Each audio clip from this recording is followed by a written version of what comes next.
everybody. I'm your host, EJ Burt, hosting the next episode of Arena Goat Talk, bringing on players, coaches, executives of the past and present, letting them tell their story and kind of, inspiring you guys through our conversations. Maybe you find something that inspires you to do something. So, on this next episode, I have Arena Bowl champion, Coach Sparky McEwen. How you doing today, sir?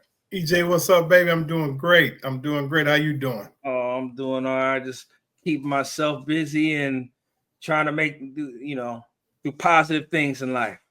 Man, I'm still mad at you, man. I'm still mad at you, man. Coaches harbor bad feelings now. Don't let them coaches fool you with coach speak. And you know what I'm talking about. I tried to get you in free agency, man, and boy, you dodged me. We were close. Hey, we were close to getting it done, man, but it's good seeing you, man. Hey, I appreciate it. That was a time when you're young and you're being pulled in different directions and you're trying to make the best decisions and things happen. Hey, that was a good time in the AFL. That was at that time at its highest, at its peak. Yes. When free agency was true free agency, boy, and you guys were getting paid well. That's a time that I miss, because when the league went down and they came back and you're like, wait a minute, I was used to making this and now you're offering, and I'm just gonna get a regular job.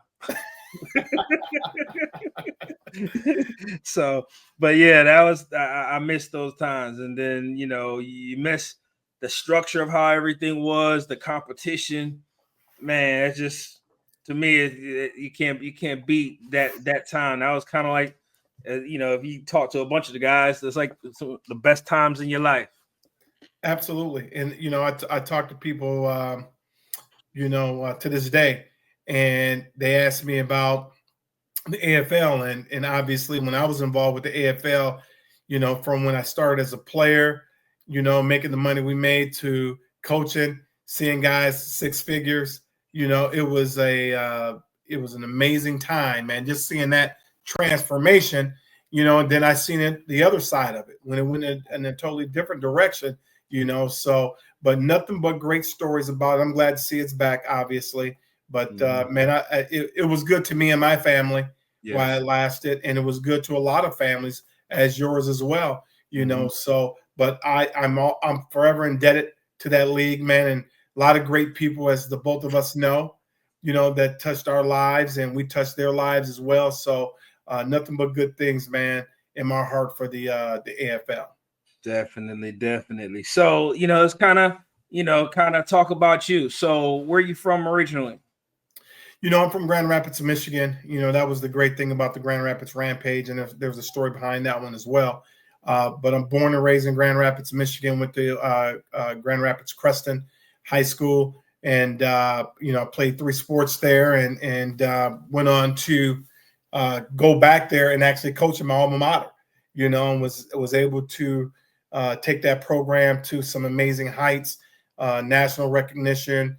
Got us to the state championship game, man, and we were most notable for sending kids all over the country.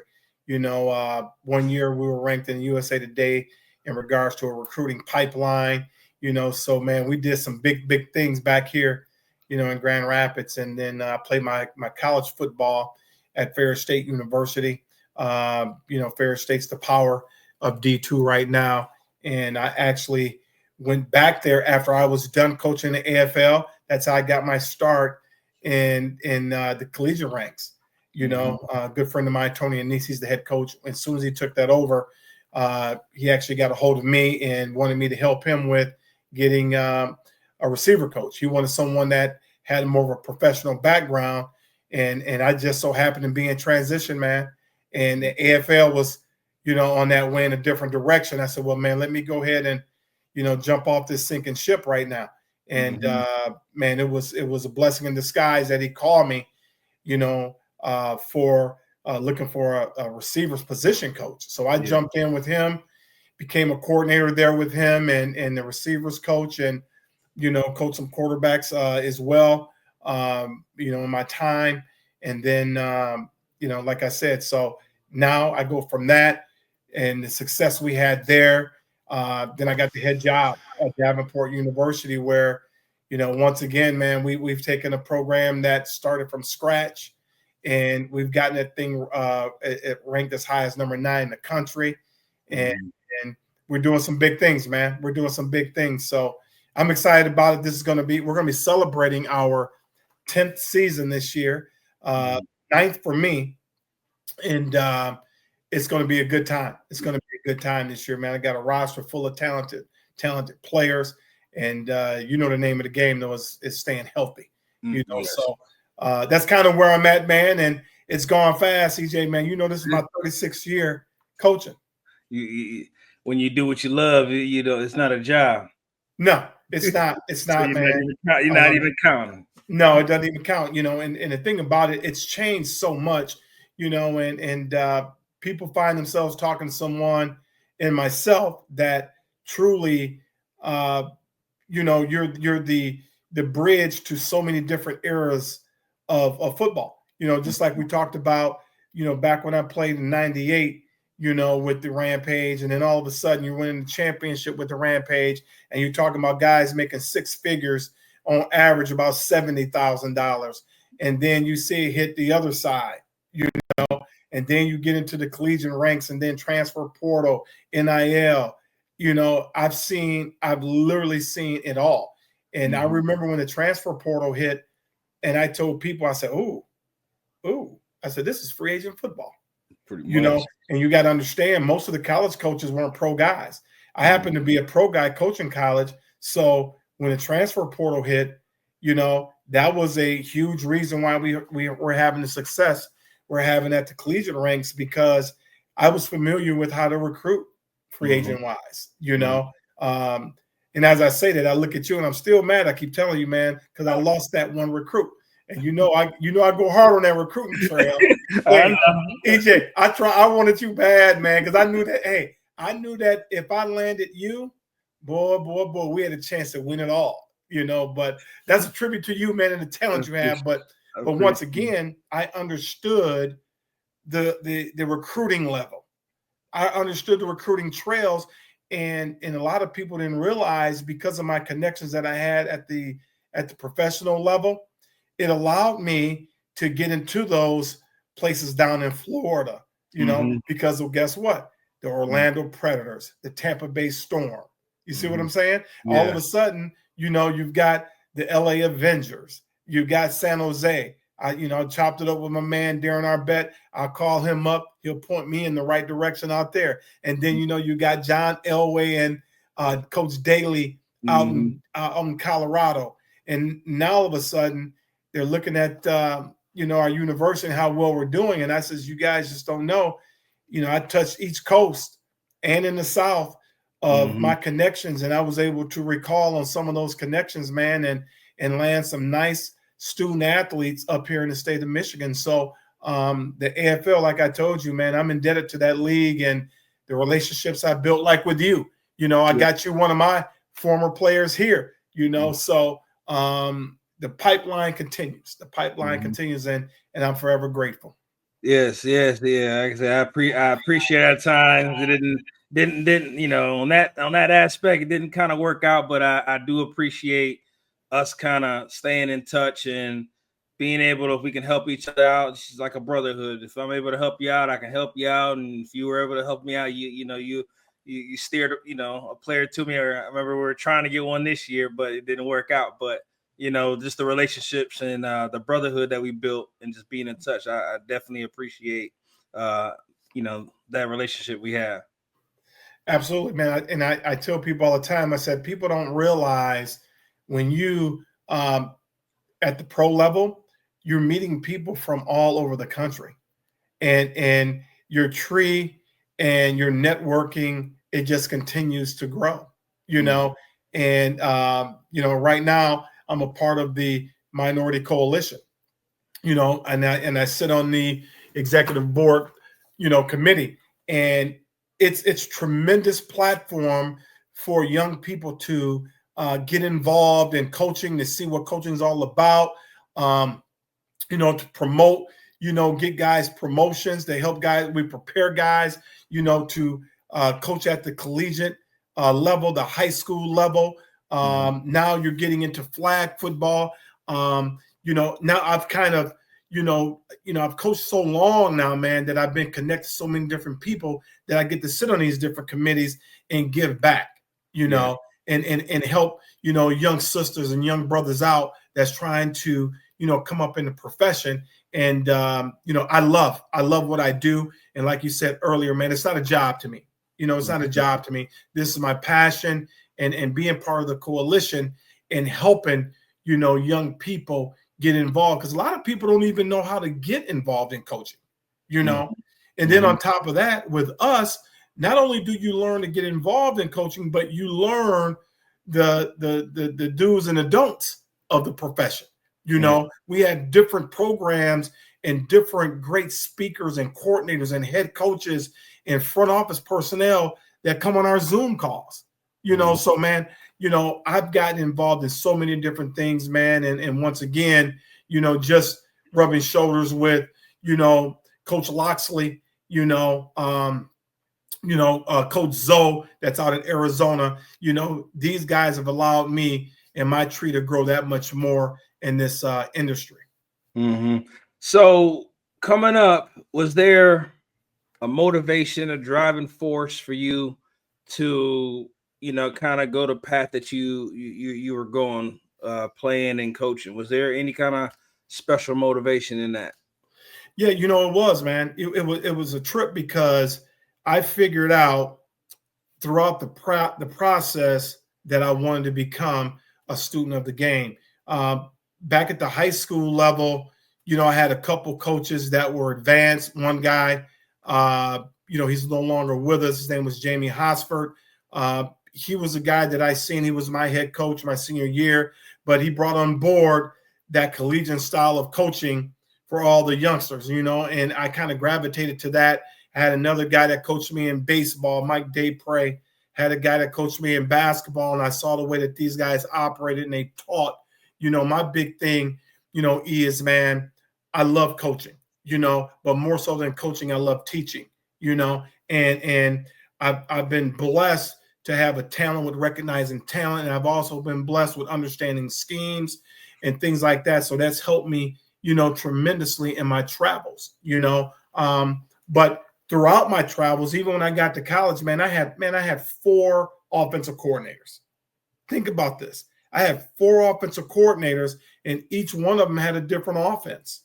Okay. So now I continue to evolve as a student athlete, and each one of these guys I pull something from, So I think at that point in time, I began to feel like this is what I want. And, man, when I was younger, it was crazy. Everybody, man, they would dream of, seconds left in the game, quarterback drop back, you throw in the deep, the pass for a touchdown to win the game, or you're in basketball, man, the clock ticking down, you shoot the 3. In baseball, bases loaded, you get that one groove down the pipe and you hit it out the park. Man, that was never me, man. I always dreamt of calling a play for those guys to pull the trigger, So for me, I excelled in those sports, but for me, coaching was always, I felt like it was in my blood. It was what I wanted to do. Enjoy getting on the grease board and drawing it up, but those things are changing now, because back in the day, I really, truly enjoyed being a play caller. But now, today, football has changed so much that it's so much going on, from portal to NIL to, working with individuals that want to be part of the program, to working with administrations, to dealing with the student athletes and 140 sets of parents, So now the thing that I truly love in being a play caller, I've become more of a generalist and making sure that we have all the tools and giving my coaches all the tools to succeed. I work closer with my offense than I do my defense. My son happens to be my defensive coordinator, and he's doing a tremendous job. And I got another young coach, man, young brother's a beast, man, named Coach Walker. He's my associate head coach. He does a great job, but I stay close, to the offense still, and I coach my own quarterbacks, so I still get my I still get to spread my wings a little bit and coach up my quarterbacks. And I have an offensive coordinator, man, that we got a lot of similarities. He was an old lineman back in his time when he played. His name's Devin Russell, but he does a really good job of calling it. And I stay close to him because I still love the offensive side, so I got a good staff that I bounce things off of. And it's my way to vent, to still stay close to play calling and being a part of the game with my current OC. Yeah. Okay, good. So what would you say is, how would you describe your coaching style? That's always, it's evolved. I'll tell you that much right now. It's somewhat have changed. I really think you have to be intentional, okay, with young people today. Young people have got to really believe that you believe in them. Okay. I think that's something unique if you have that quality about yourself. You've got to show that passion for student athletes to succeed. I'm a hands-on, coach. I still communicate. A lot of times, when the student athlete, they go off to college, the parents no longer talk to, the coach. No, they talk to me. Okay. Because my whole deal is this here.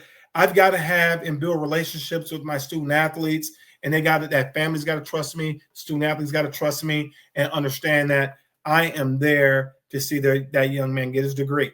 I'm there to see him become successful.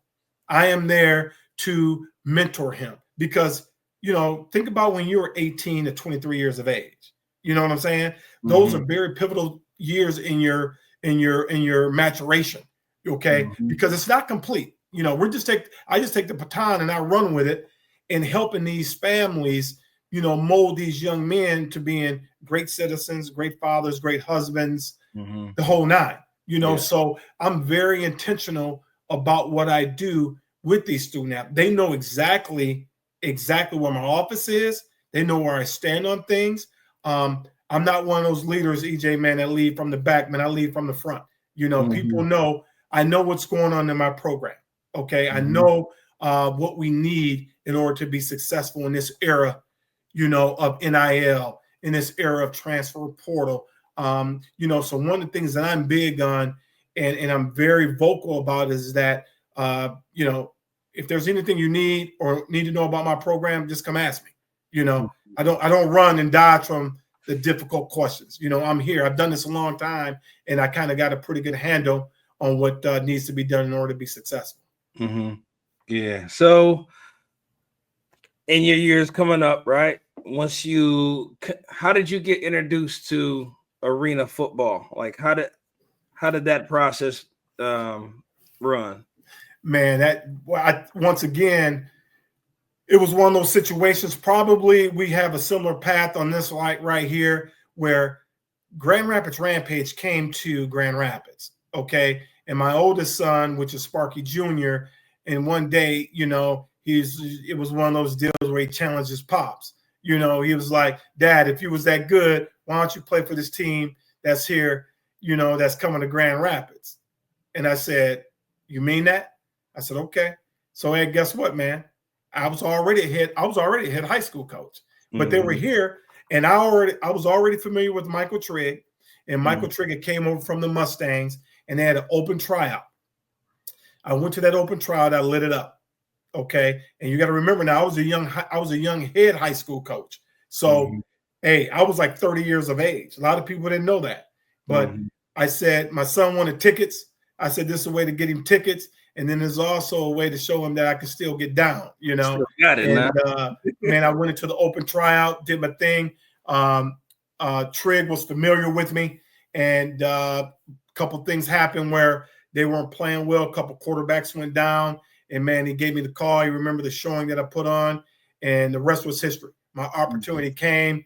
Man, my last game that I played, I'm good friends with, Bonner, and I played against Bonner my last game, went 6-6 through a touchdown. Thank the good Lord above. I could have kept playing, but I also knew that in the AFL, there was a chance I could potentially be traded. I had already tested that time of trying to do the whole pro football circuit, and I'd already started coaching. And like I told you, man, my dreams were calling the play, so I went into Coach Trigg and told him that pretty much I was going to be done, appreciate it. And the next thing you know, man, Coach Trigg, reached out to me because he already knew I was a successful high school coach. He said, hey, I want to bring you on as my quarterbacks and receivers coach. First, he brought me on as an advanced scout. Okay. Before I would go to class for the school and coach my high school, I would get in there, man, at 3:34 in the morning, and I would do advanced scout work. And I would put the advanced scout work on his desk, bring some donuts in or whatever. By the time they would arrive, I would already have left, gone to the high school, and start my full-time job and taking care of my business. So that was my introduction into the AFL. And then EJ, man, it took off from there, man. He was Michael Trigg was my guy. He gave me an opportunity, and he saw the passion that I had for it. And when I was a receivers coach for him, he pulled me in. We're in the airport coming from Oklahoma City. Yeah. And he said, I want you here full time with me. Okay. And I said, well, you make it happen, I'll be there.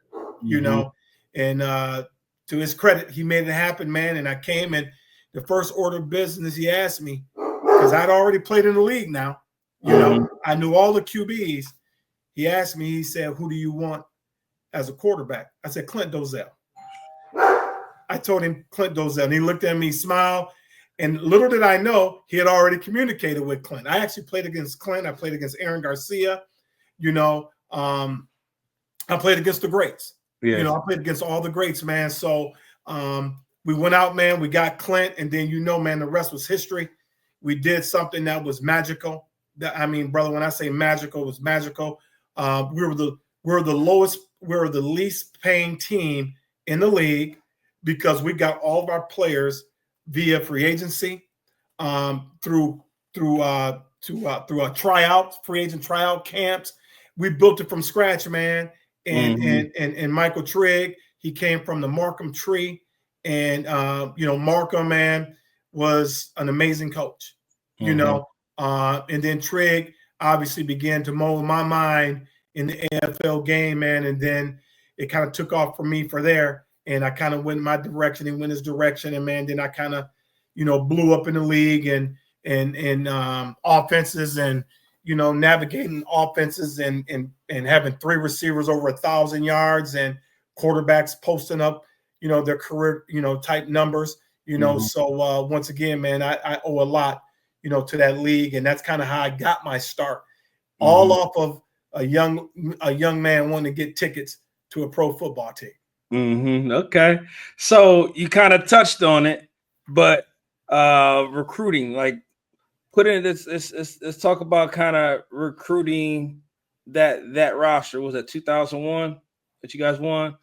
So what were some of the profiles of players? What were some of the things, when you guys were recruiting, I guess kind of briefly touch on what you were looking for in a player, and how you guys were, put that roster together.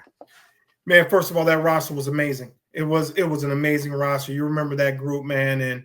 And Michael Trigg was extremely, extremely intelligent football mind. Okay. He put together one hell of a staff, number one. Okay. One of the guys that was our director of player personnel was Robert Smith. Okay. They called him AKA the Bird. All right. Bird did a hell of a job. Okay. We had a staff, man, that was, I felt like as you look back, there were really good teachers. And then the staff that Trigg put together, Trigg was extremely strategic on the workout camps that we would hold. We would hold workout camps in the South, several in the South, the Southwest, California. We'll hit New York. We would have a few different places. And as you know, our hopes was to go out there and attract some quality free agents. Well, little did we know, we attracted them more than a few. Some of the guys that was on that teams were, the guys that were only making about $700 a week at the time, and those guys went on to make big money, in the AFL.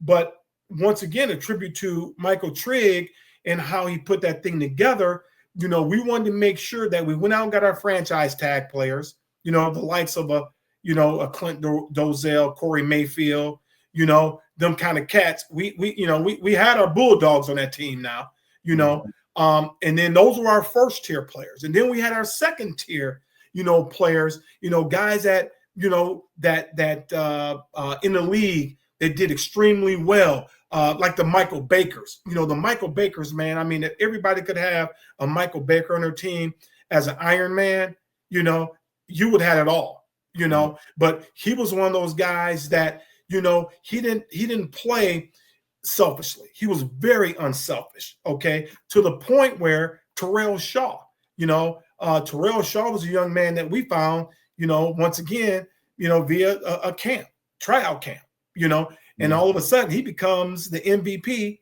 of an Arena Bowl champion, So, but in those travels of trying to locate this type of talent, we did have a model.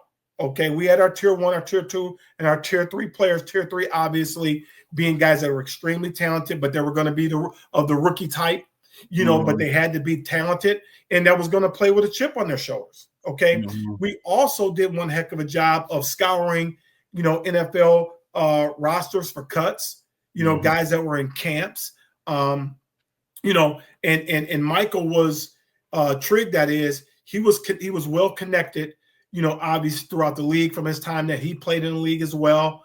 To the time that he had worked under Markham, because Markham, obviously the godfather at the time, knew everyone as well. So we constructed one heck of a team, man.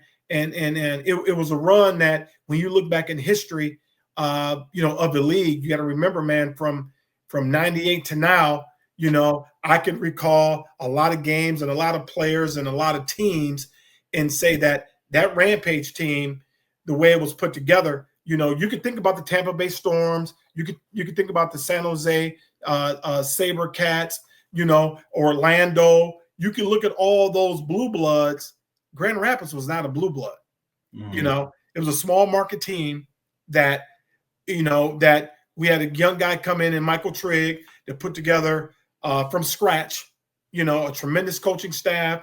And in free agency, we put together, all the right tools and players and came up with something pretty nice.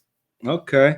So let's, I guess the next thing is kind of touch on that year, that championship year. So kind of touch on that experience and kind of that game that year. Was that 2001? Yeah, that year right there, man, it was amazing. As you see that stadium, it's full. Lynn Swan was doing the color. Brent Musburger was calling the game. We had a lot of the dignitaries in the stands, man. We had Elway was actually at that game. I think that game was the one that was the determining factor for him to even get involved. And that game was an amazing game. It was probably one of the highest viewed games. And we're playing Nashville. Nashville was going into their back-to-back appearances, in the championship game. And I remember the night before at the banquet, man, they came in, they didn't smile. They was locked in. It was businesslike. And, man, we came in so loose, man. It was amazing. And a quick story for you, E, that you will love. That week leading up to the championship game, the head coach, Trigg was, he was not a puppet master, man. He allowed his coaches to coach, and Mike put that thing together. He was awesome the way he put it together. And I remember going to that last week of before we're getting ready to play Nashville, man. And coach came in and said, "How do we want to practice this week?" And Robert Smith said, "Coach, we're going to practice the way we've been practicing all year. We're going to put these pads on. We're going to do this. We're going to do that." And then, being a young whippersnapper myself, man, I looked at him. I said, "Man, you crazy." I said, "Man, we done went all year in these pads, man." I said, "Coach, we don't even need to put no pads on, And, man, oh, my God, why did I say that? Trigg sat there, I got cussed out by the assistant head coach, Robert Smith. And I could see the look in Mike's eye that Mike was kind of feeling what I was saying, And And I said, Coach, let's just keep it light, man, and whatever. Well, to make a long story short, man, we didn't put the pads on that one day. And the first day that we went out to practice, you know Robert Smith, he's like 6'9", you know. He walked out of the locker room and he had on his pads and he had on the helmet. He said, if y'all ain't gonna put the damn pads on, I'm gonna put these damn pads on. So man, we kept it lighthearted. We went into that championship game, man, and at the award ceremony, you know, our head coach received Coach of the Year, and we had players receive different awards. And man, we were so loose. And if you look at that game, if you go back to that game, we played Nashville that year. You remember Nashville was legit. James Barron was no joke. James Barron is one of the greats, Hall of Famer. And we game planned him unlike any other. Clint Dozier was a brilliant quarterback that called his own plays. And we had a tremendous relationship. And Mike Trigg just kind of let me and Dozier do our own thing, you know. And we were forever appreciative of that. And we came up with a game plan to block Barron. And then on defense, our defensive staff did a great job. We came up with a scheme that they hadn't seen and that we hadn't played all year. And that contributed to part of our success. You know, we were doing some things in that game that we kind of stole from San Jose SaberCats when Cleveland was, roaming the middle, at the line of scrimmage, shall I say. We came up with some things, that helped us win that game, man. But what a tremendous time. The city was captivated. Grand Rapids is a great spot. Grand Rapids was a great arena spot, man. And it was like the Green Bay Packers of the AFL being in Grand Rapids. And, man, we had a parade. It was an amazing, amazing time. Touch on that. The atmosphere in Grand Rapids. Everybody always speaks about the Orlandos and Albanese and San Jose's, kind of paint a picture of that atmosphere from the city standpoint, the game standpoint in Grand Rapids. You got to remember now, you got professional football, in a minor league town.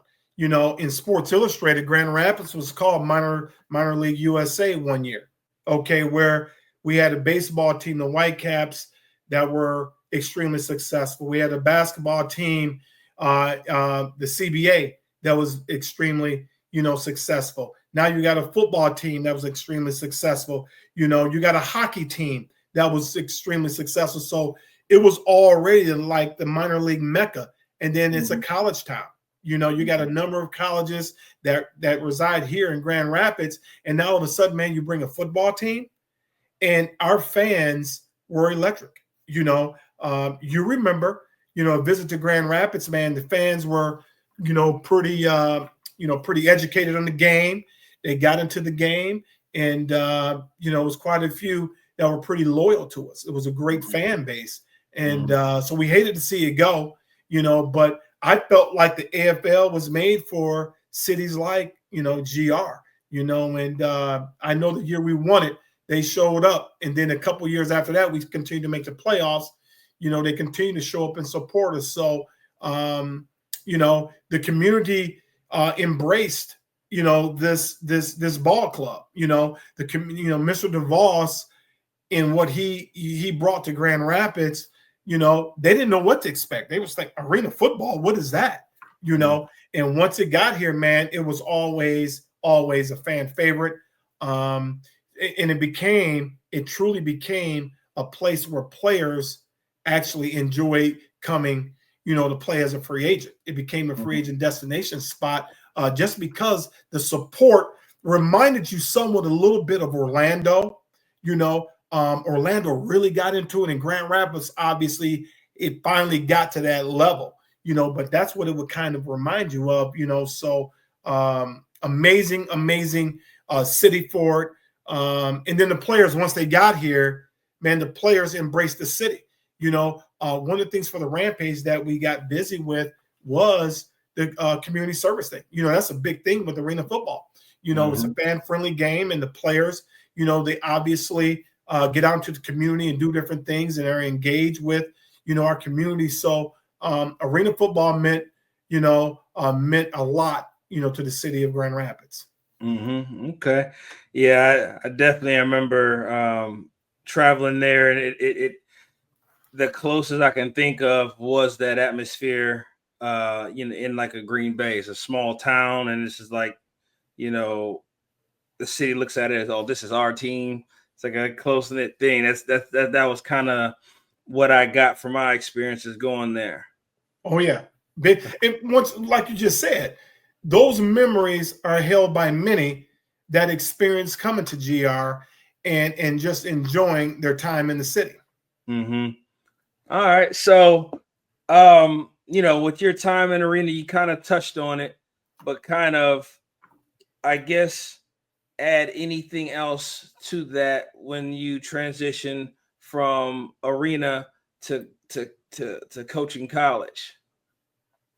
Well, one of the things is I spent 13 years in arena football. I went from being an OC to being a head coach, and I coached not only in the AFL, but I coached in the Deuce as well. And a lot of people don't remember the Deuce. The AFL had a minor league, and that's one of the beauties of that league, man. I tell people all the time, man, there was something that went on in the AFL that was simply beautiful, and that was they had to remember. If I remember, at one point about 20 teams in AF2, and one of the things that were mentioned to me, was that in my pursuits to become a head coach in the AFL,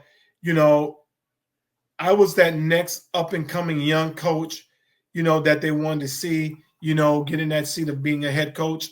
And they wanted to see me get a little more experience and running the show of some things. And then that's when I went to Oklahoma City, when they had a brand new football team there. And Gary Reeves was the head coach. And Gary was a good man.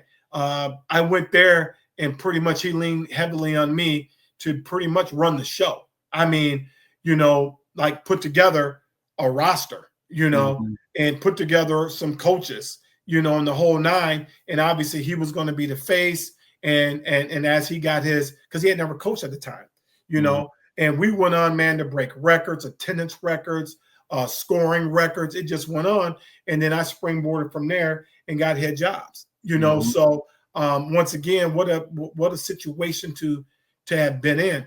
But then, like I told you, I saw it at the low, I saw it at the high, and then I seen it hit the low again. And when that low was beginning to come, unfortunately, it was time for me, to go. It was time for me to go, and because you got to do some self-checks as a coach. You got to do some self-checks, self-reflections on where you are in your career, on what you want to do. I have no regrets about the 13 years I spent there. But I've had people ask me, hey man, if you hadn't spent those 13 years coaching the AFL, what do you think that you would have been doing? I said, probably hoisting one or two national championships from a Division I school if I would have went down that road. I truly feel that way. I have guys that are coaching there now that's doing a hell of a job that I watched coming up through the ranks that I rubbed shoulders with. I took that route, and that route was good to me, but with that being said, it was now time for me to navigate and do something that I'd always wanted to do. I always wanted to coach young people again, not at the high school level, because I did that. Okay. I did that. I've always wanted to coach at the collegiate level. And I tell you what, man, that decision that I made to jump into the collegiate level was the best thing that I could have done for me at that time. And now, we've proven, that worth, where I went in with Fair State and Tony Anise and help him get that thing rolling. Now he's got an absolute monster powerhouse going. I'm happy to say I went back to my alma mater, which was there, to help him get that thing going, and got some great ideas for him. And now I get to have an opportunity at Davenport and grow something else new. it's funny, man. A lot of people don't know, but I've been kind of the how can I say this? The Marvin Lewis of coaching. Okay, and I actually know Marvin. He sits on the coalition. He's a part of the coalition, and I admire him. He's been a speaker on our Zoom calls, and this is why I urge young people to become a member and to get signed up. It's phenomenal. It's absolutely phenomenal. But my son called me the Marvin Lewis of coaching. I said, what do you mean? He said, Marvin's one of the greatest coaches that ever coached in the NFL, but it was at Cincinnati. And I just laughed, and Cincinnati was always the doormat of the North or the AFC Central, but he took that thing and got that thing to where it needed to be and have a lot of success, Now, obviously, because of Baltimore, because of Pittsburgh, and then probably because, the Browns or the family there for the Bengals wasn't putting a lot of cash, behind facilities, behind free agents and all those things. So Marvin wasn't always able to go ahead and, as a head coach, win the Super Bowl, but he was unbelievably successful. And especially with what he was working with.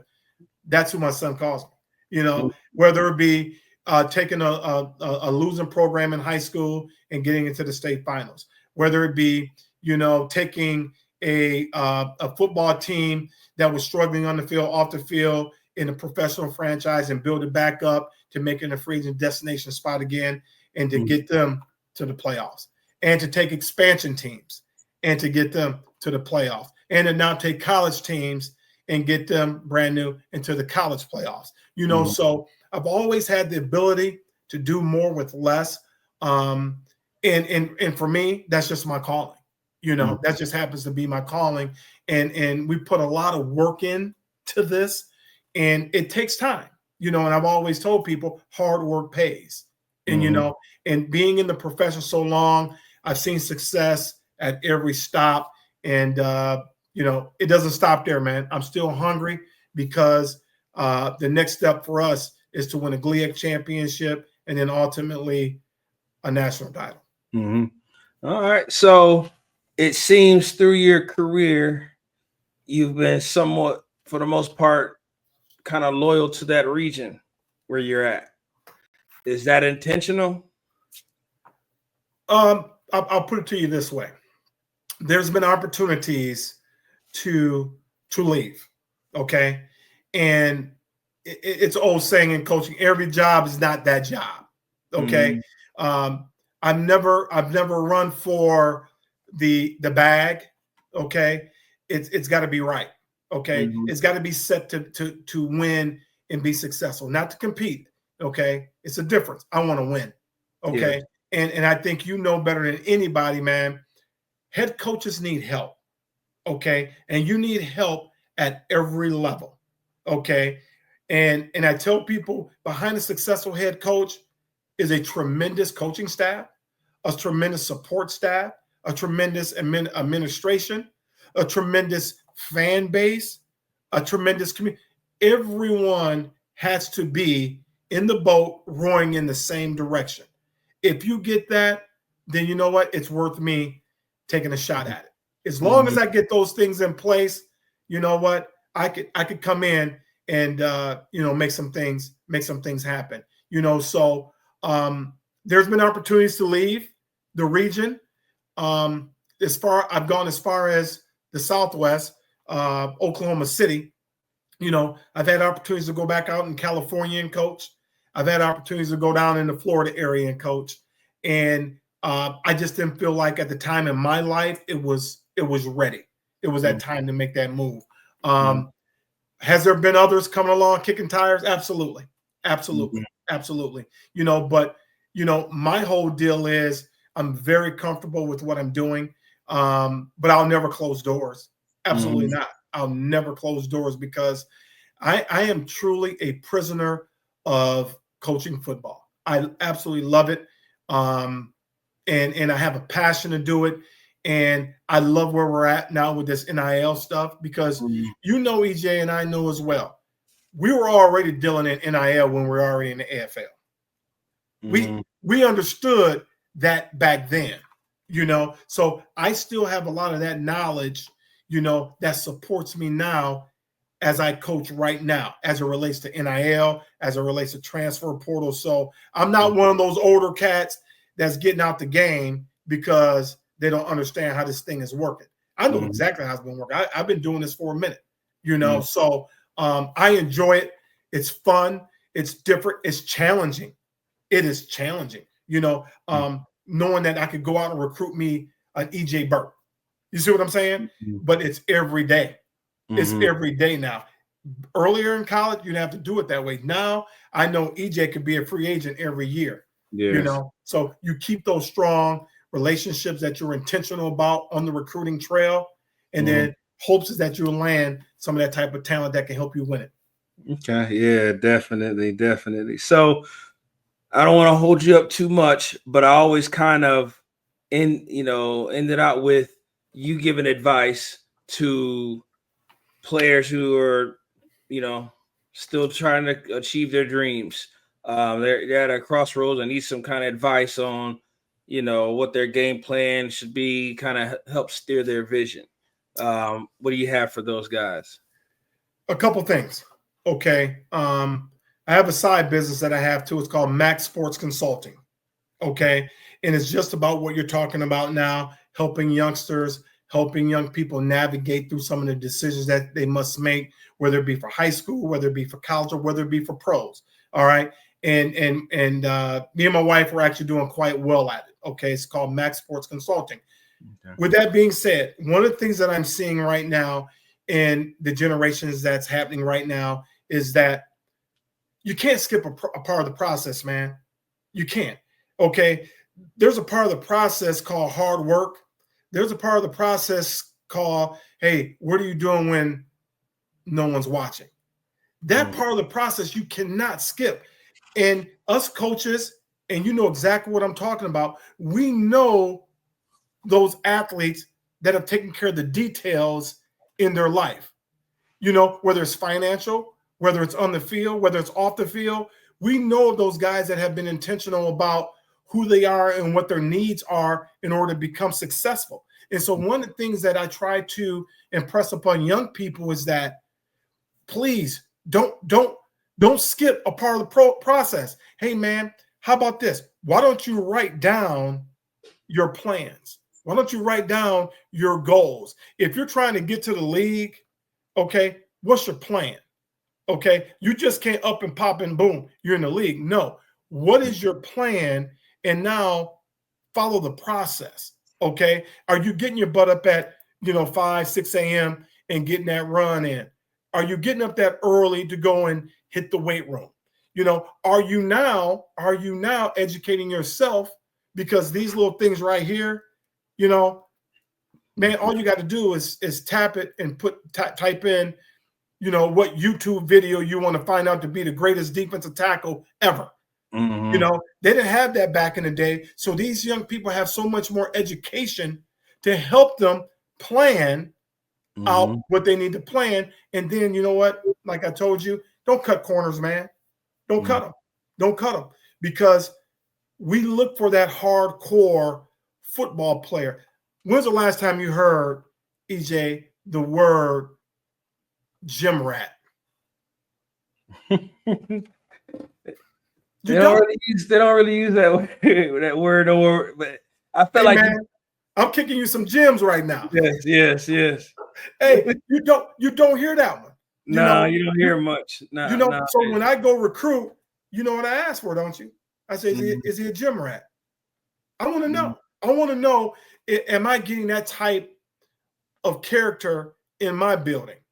And I don't want to give all the secrets out here, but my point is there's a process to this, and young people tend to start missing it because they have so many other things that's involved in their lives, and if you don't miss the process, okay, if you're getting up early, okay, if you're writing down your goals, if you're making major plans for your success, I could guarantee you one thing, man.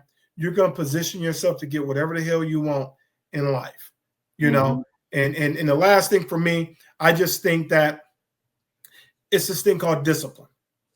Okay. I think if you really, really, really want to have success in the things that I just gave you, the things that makes those things work is just having a little self-discipline in your life, and being intentional about what you really want to do, and how you want to go about it. And that's the plan that I was talking about to you.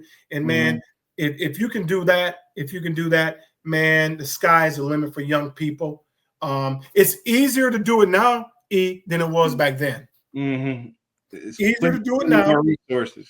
Say it again. Many more resources. Absolutely. So you got to remember something, man. Right now, there's a lot of quarterbacks in college that's making a whole lot more money than they're gonna make after they leave college. You see what I'm saying? Yeah. So you've got the opportunities to go out there and do a lot of amazing things if you have discipline and you write down your goals and you just attack that plan. Good. From what you were saying, I got one last question, and that's just for guys to kind of understand. I have my opinion about it, but how much, when guys are trying to be recruited, trying to get attention as far as a scholarship or a professional opportunity, they have workout videos, not the game film, but workout videos. How much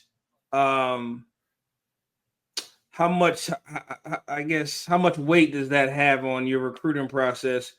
If say a player sends you them running routes in the yard or them in the gym, but not their game film, how much weight does that video have on your recruiting process? So obviously, I am the same person that just said to you about, having the discipline, being intentional and things like that, right? So for me, if I could get anything on you, it will help me start the process. But that's not going to be the end of the process. That'll get me started in the process. Number one, I want to see full games. I want to see when you get smacked in your mouth, how do you respond? Okay. I want to see all the movements, during the game. When I go to scout young guys out at their games, a lot of coaches like to hang out on the sideline. I don't. I sit in the stands.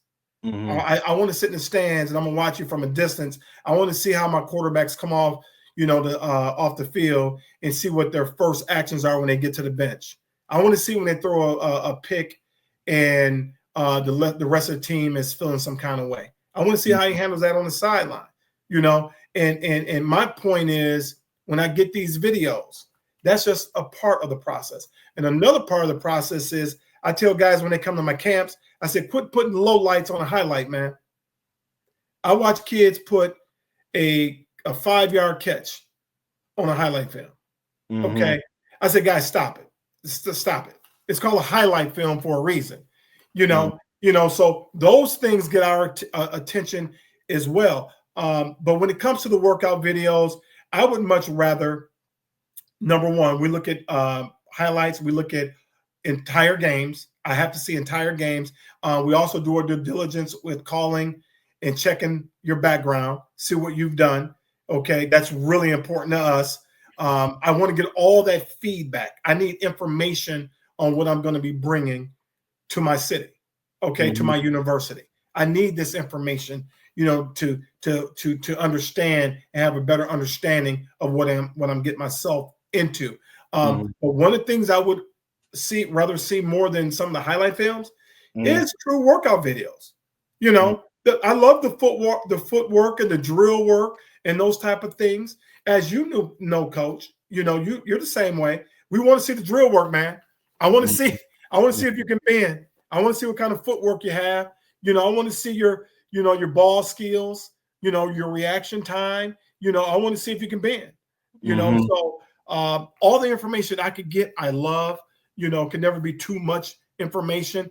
But the one thing that I'll echo to the young people is that don't put no low lights on a highlight. Okay, don't lie on your heights. You know, I'll ask things like this here. E, you're gonna love this. E, how tall are you, man? I always believed I was 6'2" until I did NFL workouts, and they said, no, you 6'1 3/4. So with that answer, I would hit you with this. If you say, Coach, I'm 6'2", I would say to you, are you closer to 6'1" or 6'3"? Yeah. That way I could get a better feel for your true size. You know, I'll have you go stand up in a doorway, you know, so I could get a better feel on your in your height, you know. So it's little things, the details, and the paying attention to details about, you know, these young people that's trying to land, you know, a job. But at the end of the day, man, that game film, a full game, is more important to me than that highlight film. Yeah. Okay. So yeah, I just thought about that because, like I said, it's, you know, having your opinion on that would be valid for guys that are, you know, looking to go to college. Like everybody who watches this, they're not arena guys. They're not, you know what I mean? They could be guys trying to go to college, high school guys. You know what I mean? That's a good piece of information that I think they would need to hear from more than just one mouth. You know, E, with that being said, because I love what you just said there, one thing that's important for young people, get on these college campuses, man. Get on these, you know, people like to talk about money makers. Don't worry about, no. The college, they're not making money off $50 for a camper. Trust me, that doesn't, no. These college coaches truly want to see you on their campuses so Coach Sparky and Coach EJ can evaluate you. Get on those campuses. It's important to the student athletes to go and get on those campuses, man, so we can see you, so we can have that hands-on training to see how you move, to see your communication skills, and to test you. If you're trying to play at that level, you got to get on those campuses of the ones that you try to have those desires to go play at. Okay.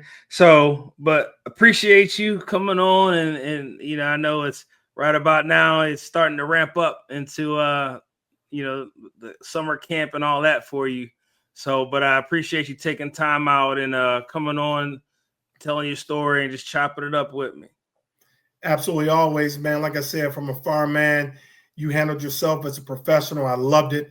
And you said it early in the beginning, man. You're a man of very little words, but boy, your actions, it spoke volumes. So still mad at you though, Doc. We'll discuss that off camera, but it's all good, baby. I'm proud of you, man. You've done a hell of a job in your career as well, man. You really have.